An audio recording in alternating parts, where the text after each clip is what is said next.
gostaria de pedir a mais igreja que abrisse as nossas Bíblias em Ruth, capítulo 4. Ruth, capítulo 4.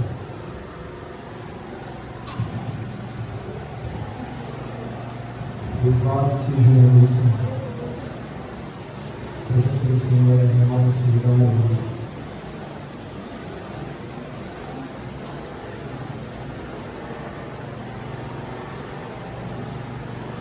Vou deixar Ruth, capítulo 4, perdão, a partir do versículo 13 ao 15.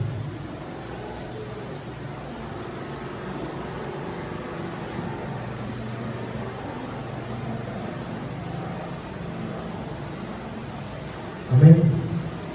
Vamos ler? Que diz assim: Assim tomou Boaz a Ruth, e ela lhe foi por mulher, e ele a possuiu, e o Senhor lhe fez conceder e deu à luz um filho. Então as mulheres disseram a Noemi: Bendito seja o Senhor, que não deixou hoje de te dar o remedor, e seja o seu nome afamado em Israel. Ele te será por restaurador da alma, e nutrirá a tua velhice, pois tua nora que te ama o deu a luz, e ela te é melhor do que 7 filhos. A igreja pode tomar assento? Queria pedir um favor à igreja, que a igreja continue em espírito de oração na minha vida, nesse momento, que eu possa conseguir transmitir e passar para a igreja aquilo que o Senhor já tem falado no meu coração. Amém? De antemão, queria pedir desculpa, porque algumas coisas eu vou ser bem sucinto, para que a gente continue, para que a gente chegue até o final da mensagem.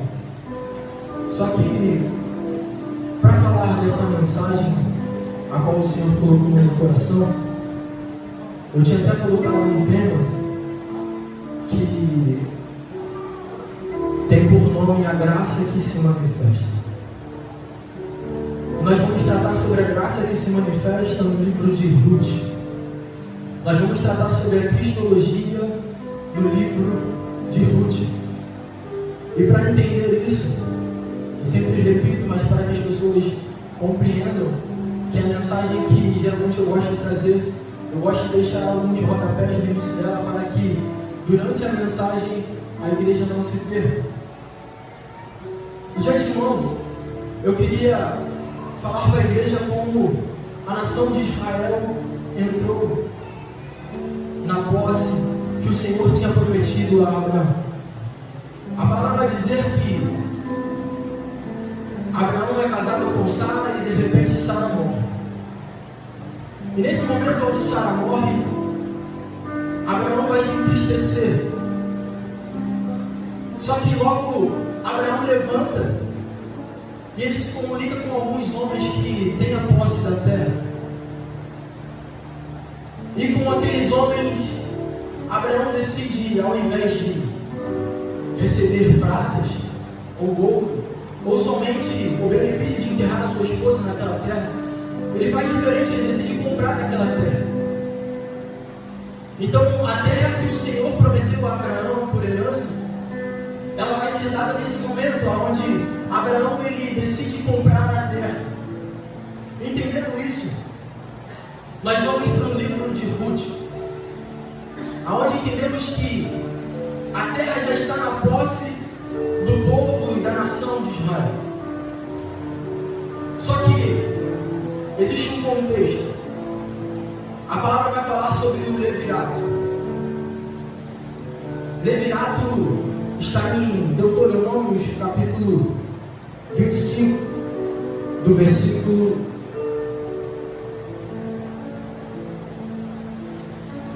5 ao versículo 10, que diz assim: Quando 2 irmãos moram juntos e um deles morre, sem deixar filhos, a mulher do morto não sairá para casar-se com um estranho à família. O irmão do marido se casará com ela e cumprirá com ela o dever de cunhado. O primeiro filho que era der à luz tomará o nome do irmão falecido, para que o nome deste não se apague em Israel.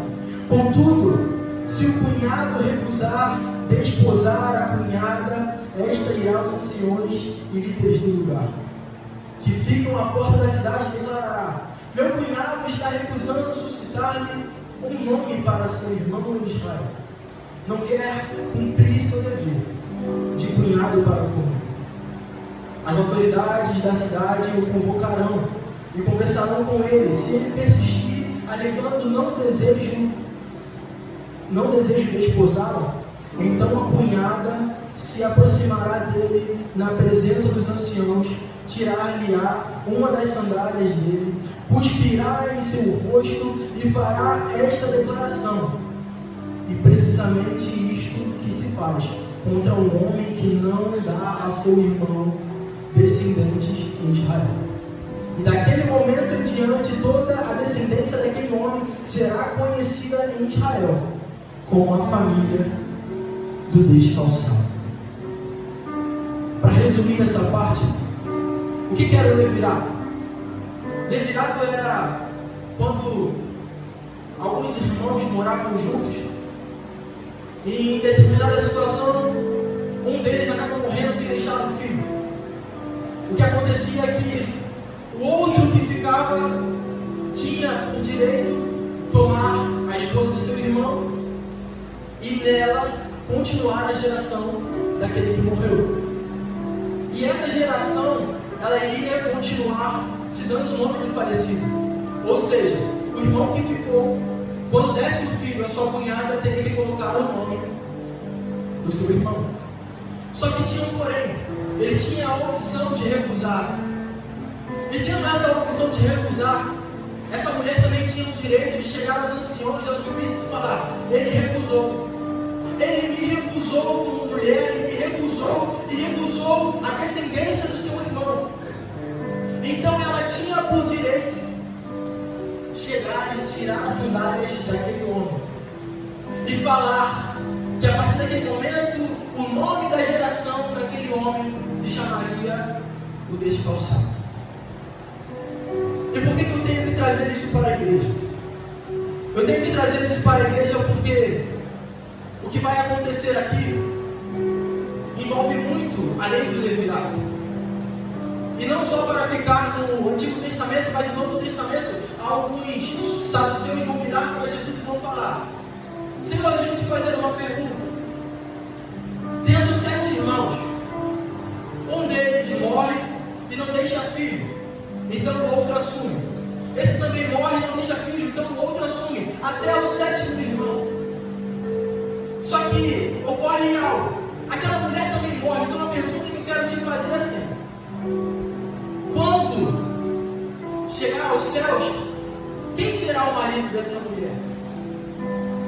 Então o Senhor vira e fala: lá não terá marido e lá não terá esposa. Eu estou trazendo isso para a igreja para vocês entenderem que o levirato não está apenas no Antigo Testamento, mas para tentar pegar Jesus de alguma forma. Os saduceus também levantam essa questão. E continuando a pregação, a palavra vai nos dizer que naquele período dos juízes, porque o livro de Ruth dá a entender que ele é escrito no período do final do livro de Juízes até o livro de Samuel, entre os dois ali. Esse livro tem por autoria, segundo algumas pessoas, Samuel, mas até então não podemos confirmar isso. Só que nesse momento do período dos juízes, no final ali, a palavra vai dizer que tem um período de fome. E o que acontece nesse período de fome? Acontece que no período de fome, Elimeleque ele está em Belém. Elimeleque em Belém, naquele momento de fome, ele decide ir para Moabe. Eu já queria dizer para a igreja que a fome revela. A fome revela quem nós somos. A fome não necessariamente fome de alimento, de comida, mas a fome de caos, de turbulência, de circunstâncias talvez que não estão favoráveis. Quando essa situação aparece na nossa vida, muitas das vezes ela vai revelar o que há dentro de nós. Então o Elimeleque ele vai aparecer naquele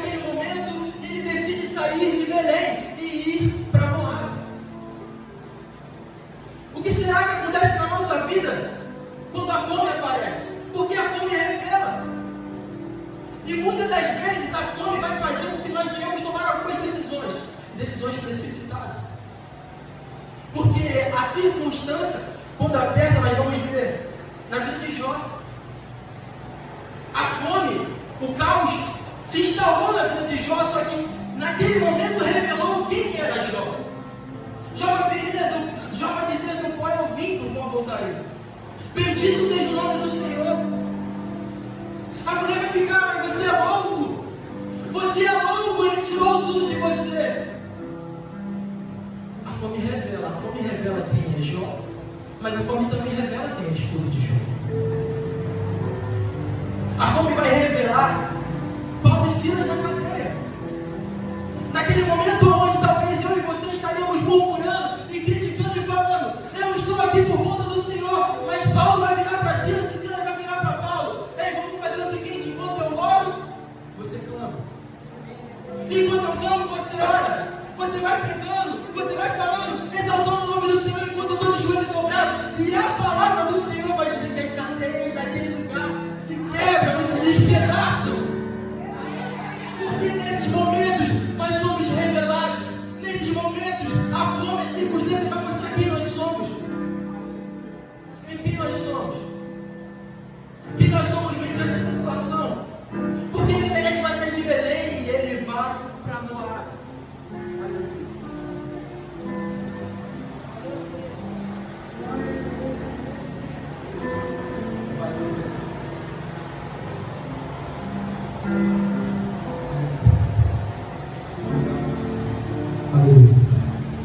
Ele vai sair de Belém e vai para Moab.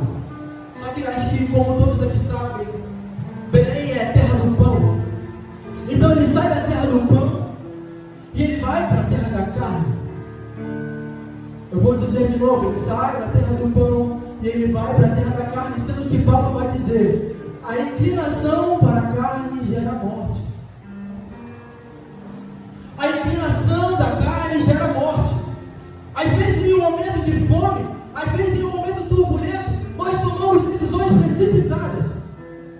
Nós tomamos algumas decisões precipitadas e isso muitas das vezes na nossa vida gera morte. Porque a decisão, ela decide o seu destino. A decisão quando você toma, ela pode gerar consequências. Eu não sei se vocês lembram de Abraão. Abraão, ele sai da terra de Canaã por algumas coisas que aconteceram, por algumas circunstâncias que apareceram na vida de Abraão, e ele vai até o Egito, ele desce. Naquele momento ele desce até o Egito. Quando ele desce até o Egito, a palavra do Senhor vai dizer que ele traz Agar. No momento de turbulência, ele sai da terra prometida, ele sai de Canaã e vai até o Egito. Vocês entendem que ele está na terra do pão? Ele volta para o Egito por conta de algumas circunstâncias, e lá ele traz Agar. E Agar vai trazer turbulências para dentro do seu casamento, para dentro da sua casa. E lá na frente há uma guerra entre Ismael e Isaac. De quem é a culpa dos dois? Quem será que é a culpa lá na frente, quando as consequências vêm nas nossas vidas, por conta de decisões precipitadas? Nós temos que parar para perceber que muitas das vezes são circunstâncias naturais, mas às vezes são decisões que tomamos. E isso vai acontecer. E eu disse que a fome revela. E você lembra de Pedro? Você lembra de Pedro quando Jesus vira para Pedro: Pedro, tu me amas? Senhor, eu te amo. Então ele pergunta novamente: Pedro, tu me amas? Não sei se vocês já entenderam. Ele pergunta 3 vezes: Pedro, tu me amas? A circunstância está favorável. Pedro, você me ama? Eu te amo. Jesus já disse que eu te amo. E Pedro vai declarar: eu te amo, batendo no peito e convicto, porque Senhor, eu ando contigo, eu estou contigo. Só que quando a fome bate, quando o caos se instaura, é tu que andava com ele, porque você se veste como ele, você fala como ele, você anda como ele. Eu não sei. Não, isso eu não conheço. Ué, mas você negou. Eu não sei de quem você vai ver. Igreja, nessa noite, para para pensar. Eu não sei como está a vida de cada um que veio nessa noite, mas eu não sei se a situação está turbulenta ou está favorável. Mas se está favorável, cuidado para que não caia. Mas se não está favorável,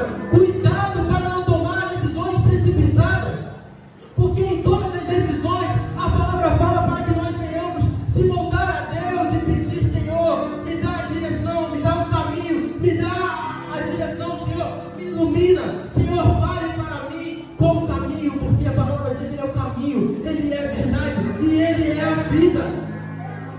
E as pessoas que decidiram tomar decisões por si próprias, a palavra vai dizer que não estava. Davi vai tomar decisão precipitada? Eu não estava. Só que na palavra do Senhor vai dizer sobre um recomeço. Porque Elimeleque, ele decide ir para Moabe e o fim dele é a morte. Só que não só o fim de Elimeleque, o fim de Elimeleque e o fim de seus 2 filhos. Então sobra Ruth, sobra Orfa e sobra Noemi. Só que chega um determinado momento, sabe, momento da fome, momento que a circunstância aperta. Aí a gente para ver, porque vai ser revelado na palavra se você é Ruth ou se você é Orfa, se você dá um beijo, e se vai ou se você fala, eu vou ficar contigo. Sabe por quê? Porque Noemi quer dizer doçura, só que Mara quer dizer amar. E não é difícil viver com Noemi. Não é difícil viver com Noemi, porque Noemi tem um esposo, Noemi tem 2 filhos. Só que difícil é viver com Mara, porque Mara significa amar. E naquele momento, o Orfa vai virar, olha, eu tenho que sair de cena. E se você for ver o significado que Ruth disse na palavra no hebraico, se eu não me engano, não é voltar e ir para sua terra, é voltar para os seus deuses. Eu não vou meter essa linha de raciocínio, mas é voltar para os seus deuses. Estava tudo bem, só que quando a situação ficou difícil, Orfa foi embora e Ruth ficou. Parece algo, sabe, parecido quando Jesus vem à terra. E eu acredito que Judas devia estar pensando, mas Jesus virá no cavalo branco. As coisas que Jesus fará são coisas magníficas, e certamente ele não morrerá numa cruz. Só que você lembra que Orfa dá um beijo e sai? Parece Judas. Judas, quando dá beijo em Jesus e fala, olha, estou sempre durando, tá?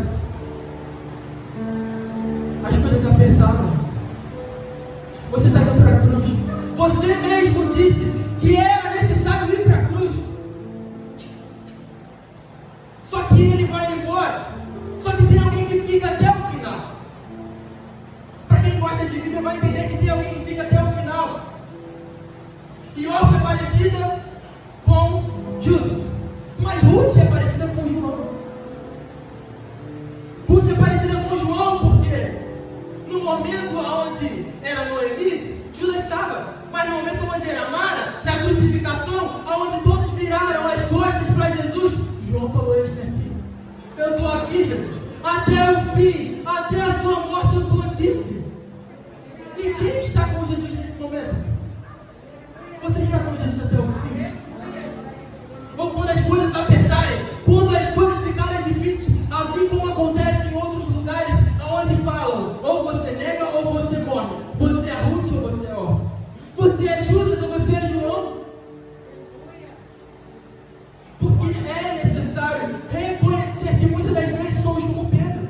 Falamos da boca para fora, mas quando as coisas apertam, eu não conheço, eu não sei quem é.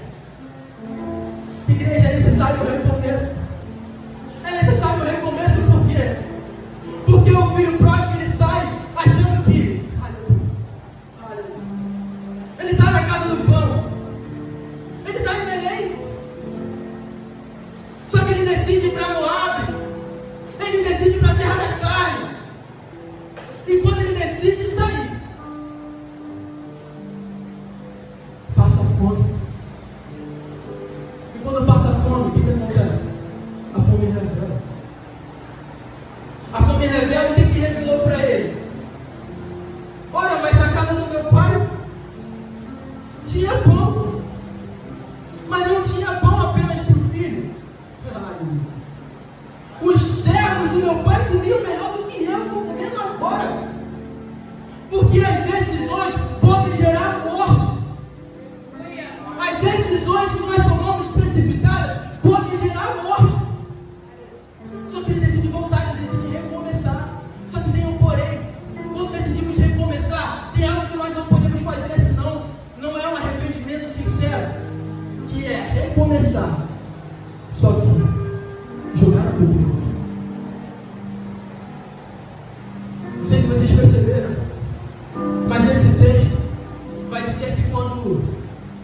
Noemi, ela está naquela situação, ela vai dizer, porque o Senhor fez isso comigo. Me chamarei amarga porque foi o Senhor que me fez passar por todas essas situações. E quantas das vezes delegamos ao Senhor coisas que Ele tem feito? Lembra quando eu falei de Isaac e eu falei de Ismael? A culpa era de quem? Olha para trás. Olha a decisão que Elimelec tomou. Será que a culpa era do Senhor? Ela vai falar, olha, eu estou voltando, eu vou voltar para Belém, eu vou voltar para a terra do pão, como Ruth, mas eu vou voltar vazia, eu vou voltar como Mara. E muitas vezes decidimos recomeçar. Sabe que queremos colocar a culpa em alguém. Quando as pessoas voltam para o ministério e falam, não, eu estou recomeçando, eu estou voltando, mas o que aconteceu foi culpa de fulano. O que aconteceu na minha vida foi culpa de ciclano, não fui eu. Sendo que a palavra vai nos mostrar que quando o Senhor nos chama para voltar e recomeçar, não é para envergonhar ninguém. A palavra vai dizer que quando o Senhor fala para voltar, é para grandes recomeços. É para coisas novas. É para coisas boas. Então não jogue a culpa em ninguém, porque se o Senhor te chamou para recomeçar, se você viu que no momento de fome, no momento de turbulência, você tomou uma decisão precipitada, volte. Volte, mas não coloque a culpa em ninguém, porque lá na frente nós vamos ver, como o texto que eu disse, que a gente foi agraciada mais do que se tivesse 7 filhos. Entende? O Senhor, Ele quer nos abençoar. E correndo um pouco para a mensagem.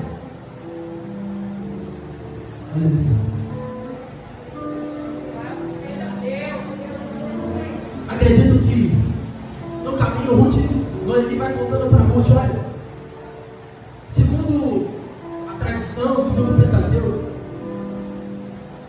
você, Ruth, que não pertence à família, à linhagem, você tem direito de pegar as migalhas do caminho. Então Ruth, sabendo disso, vai dizer que ela está em um campo onde ela pega as migalhas.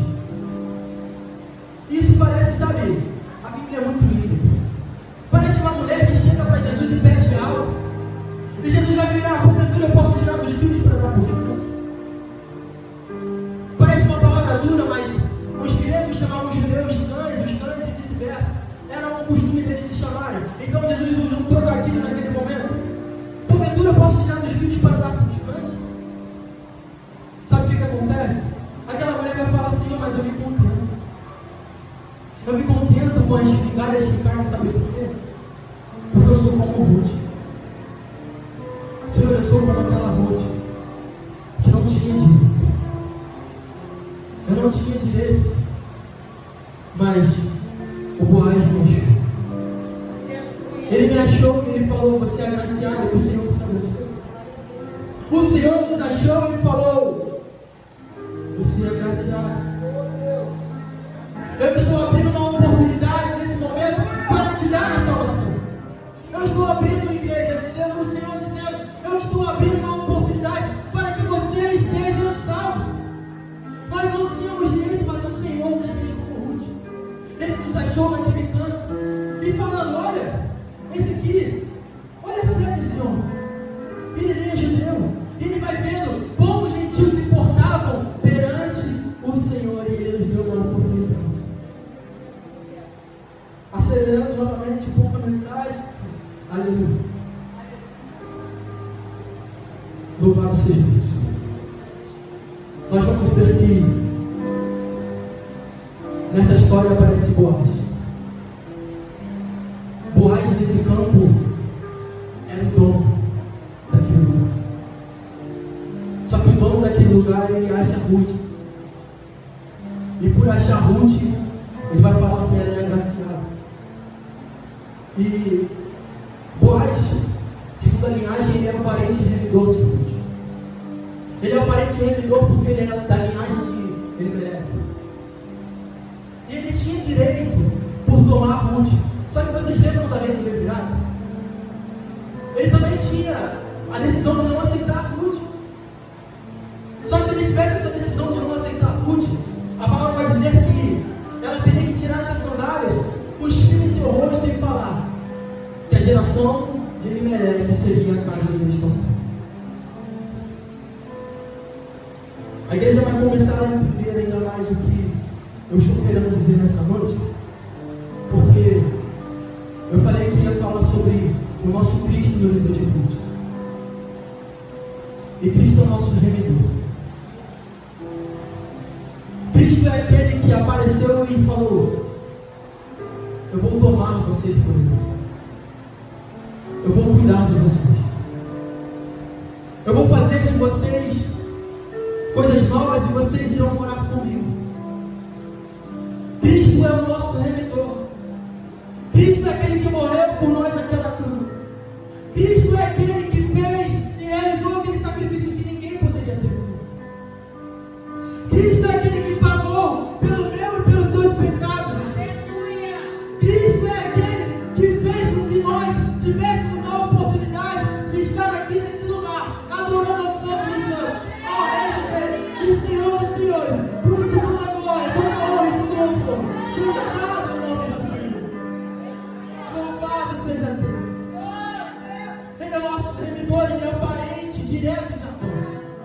Adão apareceu e não conseguiu cumprir a sua missão. Só que era necessário vir um segundo Adão, da mesma linhagem. Porque a partir de Adão nós nos tornamos pecadores. E era necessário vir um na mesma natureza, nesse lugar, e perante a mesma natureza, cumprir e realizar e pagar pelos nossos pecados e nos comprar novamente, porque a remissão está atrelada ao resgate. No Antigo Testamento, a prata, no Novo Testamento, a sangue. O Senhor pagou um alto preço. O Senhor teve que pagar um alto preço. E é interessante porque no Antigo Testamento nós vemos várias formas do Senhor Jesus Cristo aparecendo. Isso se dá como o nome de cristofania. Cristofania é a forma que o Senhor Jesus aparece no Antigo Testamento. Vou citar algumas bem rápido, como a visita daqueles três que aparecem em Abraão. A palavra vai dizer que Abraão se prostra, Abraão adora. Vamos para outro. A palavra vai dizer que existia uma escada que Jacó viu, que havia onde subimos. No Novo Testamento vamos ver que ele é o caminho que leva até o céu. Nós vamos ver o anjo que aparece e troca o nome de Jacó para Israel. Anjo não troca nome, anjo não tem autoridade nem poder para trocar nome. O próprio Jesus trocou o nome para Israel. Nós vamos ver, aleluia, em Isaías. Conhece aquela famosa frase: a quem enviarei e quem há de ir por nós? Em Mateus vai dizer algo interessante. Eu gostaria rapidamente de abrir Isaías capítulo de número 6, versículo de número 8 ao 9. Vai nos dizer assim: louvado seja Deus. Em seguida eu ouvi a voz do Eterno que chamava: quem eis envia? Quem irá por nós? Ao que prontamente responde: eis aqui, eis-me aqui, envia-me. Luana, ao invés de passar esse, passa por favor, deixa por favor Mateus 13, 14. E quem age? Ele me respondeu: vai e diz a este povo, preste bem atenção, irmãos. Podeis ouvir constantemente, mas não haveis de compreender. Podeis ver e continuar a ver sempre, contudo jamais percebereis. Agora vamos para Mateus. E nele se cumpre a profecia de Isaías, que diz: ouvindo, ouvireis, mas não compreendereis. E vendo, vereis, mas não percebereis. Porque o coração deste povo está endurecido. E ouviram de mau grado com os seus ouvidos e fecharam os seus olhos, para que não vejam com os olhos, e ouçam com os seus ouvidos, e compreendam com o coração, e se convertam, e eu os cure. A igreja percebeu que, olhando o texto de Isaías, não tem como ver Jesus nessa fala, mas olhando para o Novo Testamento, vamos ver que o próprio Jesus, através de Isaías, vai virar: Senhor, eis-me aqui, envia-me.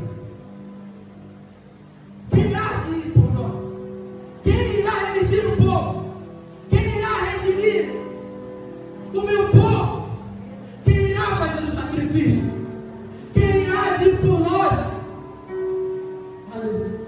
Louvado seja Deus. No Novo Testamento, ele vira para os fariseus e fala: aqui se cumpre a profecia em Isaías. Envia-me a mim. Envia-me. Senhor, então envia-me. Louvado seja o nome do Senhor. Precisava vir um para nos redimir e pagar pelos nossos pecados. E o Senhor nos envia. Louvado seja Deus. Louvado seja Deus. Esse remidor tem 3 ofícios. Quais são os ofícios desse remidor? Ele tem 3. Segundo Moisés, ele é o maior dos profetas. Ele é o rei dos reis. Ele é o sumo sacerdote. Segundo a linhagem dele. Lá em Êxodo vai mostrar que a igreja, na verdade Israel, também tinha as 3 funções. Participava de um reino sacerdotal e havia um profeta. Só que Israel falha. Só que em Jesus se cumpre. Eu vou repetir novamente. Os 3 ofícios também estavam em Israel. Só que Israel falha, mas em Jesus se cumpre.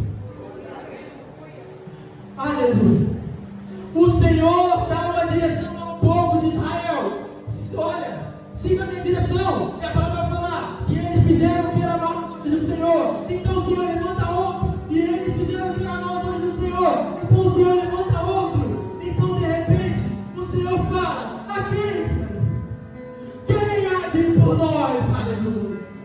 Jesus vai falar assim: ó, enfim, porque eu irei de tudo. Eu cumprirei. Eu que virei como homem, mas também como Deus. Eu que terei sentimentos de homem, de um ser humano, mas também falarei: vinde a mim os oprimidos, descansados, aqueles que estão sobrecarregados, porque como Deus, eu vos alivio. Em Jesus se cumpre. Em Jesus se cumpre. Aleluia. Todos os nossos pecados foram pagos, porque era necessário que ele visse.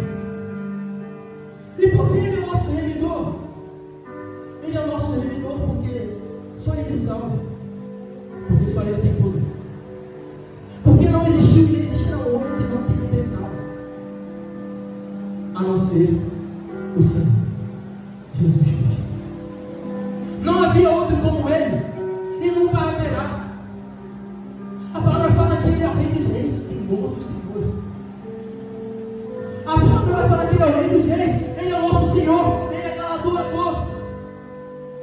E lá na frente, já indo para o final, nós vamos entender, para terminar a mensagem, a tipologia do livro de Ruth. Vitor, quero entender e compreender tudo que você está falando agora. Então preste bem atenção. Vou tentar simplificar porque é muita coisa. A palavra vai falar que Elimelec morre. Quando Elimelec morre, ele perde o direito da terra. E segundo a palavra, segundo a tradição, o poceiro tomava conta, porque não tinha dono. O dono morreu, também não tinha herança, porque os filhos morreram. Então o poceiro tomava conta e tomava toda, a autoridade sobre aquele lugar. Só que preste bem atenção. Paulo vai dizer: Satanás é o Deus desse século. Jesus vai dizer: ele é o príncipe desse mundo. João vai dizer: o mundo já te Elimelec perde aquilo que era dito. O poceiro toma conta.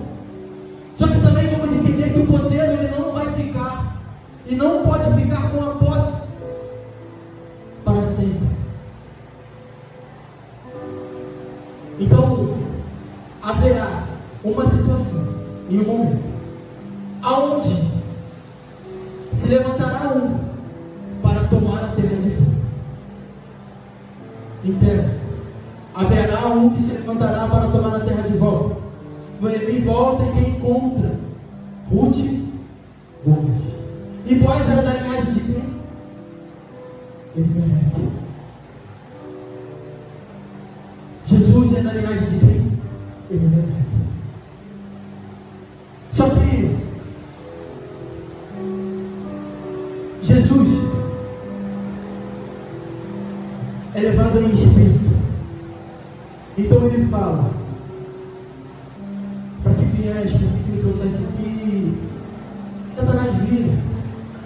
Está vendo essa terra? Se você quiser, eu te dou. Como que ele pode dar algo que não é dele? Entende? Que o Senhor nos dá a posse, e o próprio homem pede a posse de Gênesis até o Novo Testamento. O Senhor vai dando autoridade, e o próprio homem deixa de exercer a autoridade. Porque em momentos de fome, em momentos de dificuldade, tomamos decisões precipitadas. Só que a alegria que nós temos é que esse poceiro não vai poder ficar com essa terra para sempre. Se levantará um Boaz, se levantará o remidor, se levantará alguém que terá o direito, por herança, de tomar a terra de volta. E esse é o nosso Senhor. Esse é Jesus Cristo, o Nazareno. Vitor, já entendi quem é Boaz e quem é Ruth. A palavra vai falar que Ruth é redimida por Boaz. Se Ruth é redimida por Boaz, quem é redimida por Jesus Cristo? A igreja. A igreja é redimida por Jesus Cristo. E quem é Elimelec? Adão. Você lembra quem perdeu tudo? Quem jogou tudo a perder? Quem perdeu a terra prometida? A terra do pão? A terra que mandava leite e mel? Só que aparece alguém. Já pararam para pensar que aparece um fulano? Aparece um fulano. E quem é esse fulano? Fulano era irmão mais velho de Boaz. Esse irmão mais velho de Boaz, ele tinha direito sobre Ruth. Só que a palavra vai dizer que ele recusa.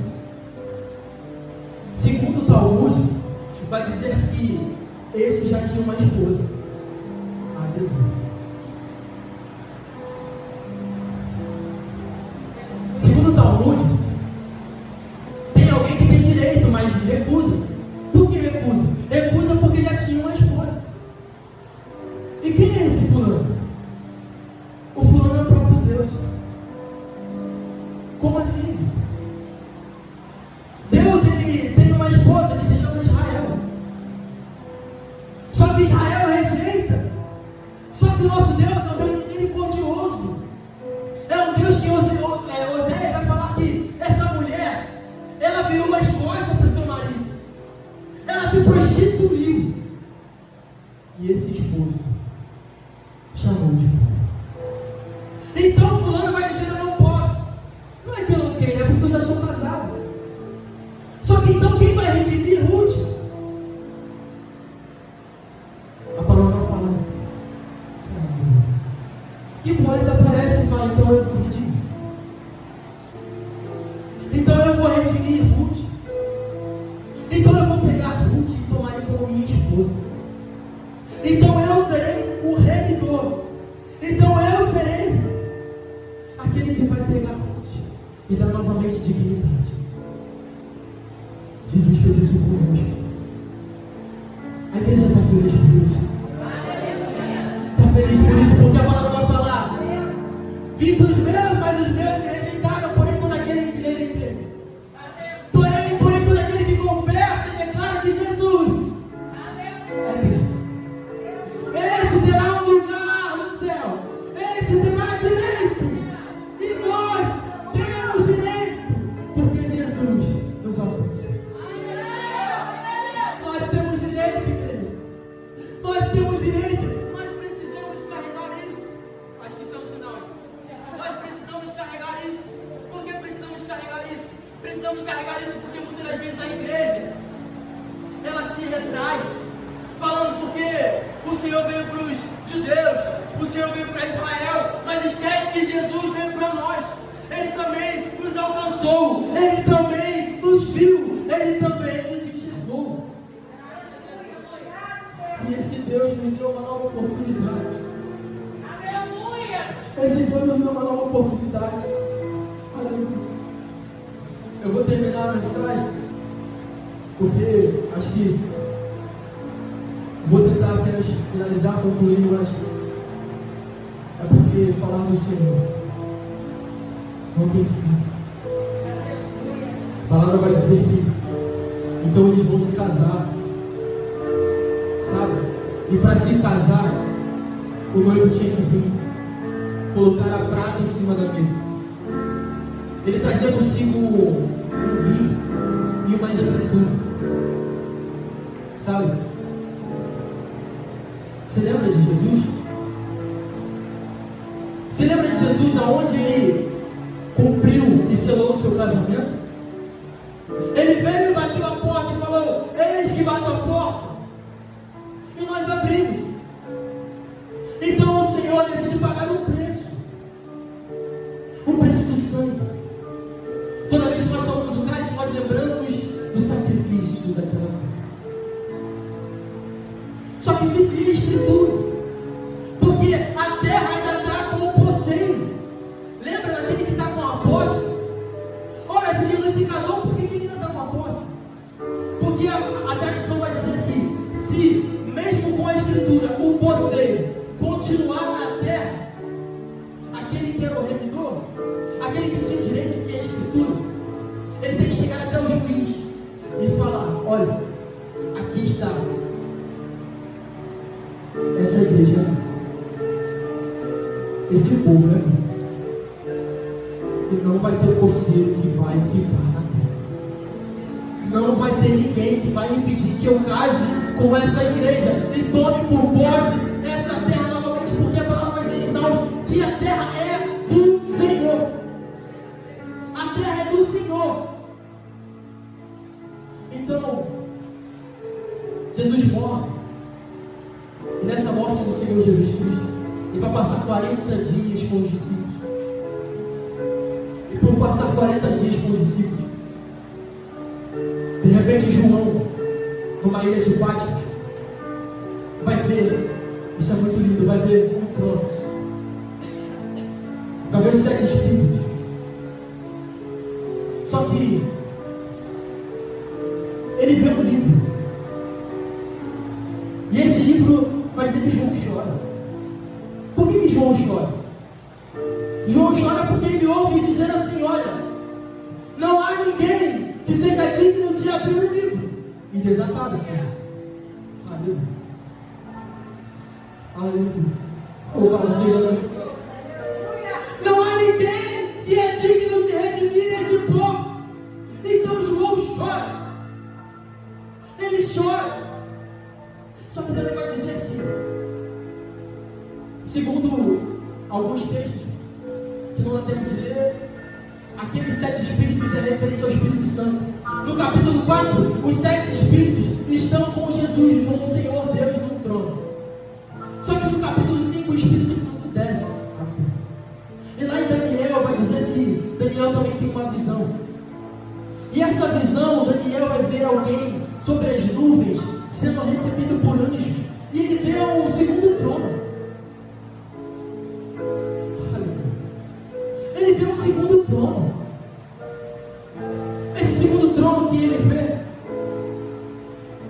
ele também escuta alguém dizendo: venham, venham. Venham, venham. Esse alguém está vindo, e quando ele acende a testa do povo, a palavra vai dizer que ele é digno de abrir o livro e desatar o céu. E o que tem esse livro? Esse livro é a Escritura. Lembra da Escritura que eu falei que quando o povo casava é necessário também a Escritura dos redimidos? Então, perante ao juiz, ele vai falar: aqui está a prova de que foi consumido. Foi consumido. E na casa do nosso Pai já tem algumas moradas que não existiam. E eu espero estar com cada um de vocês nessa manhã. E que o Espírito Santo continue nos abençoando. Sempre essa oportunidade.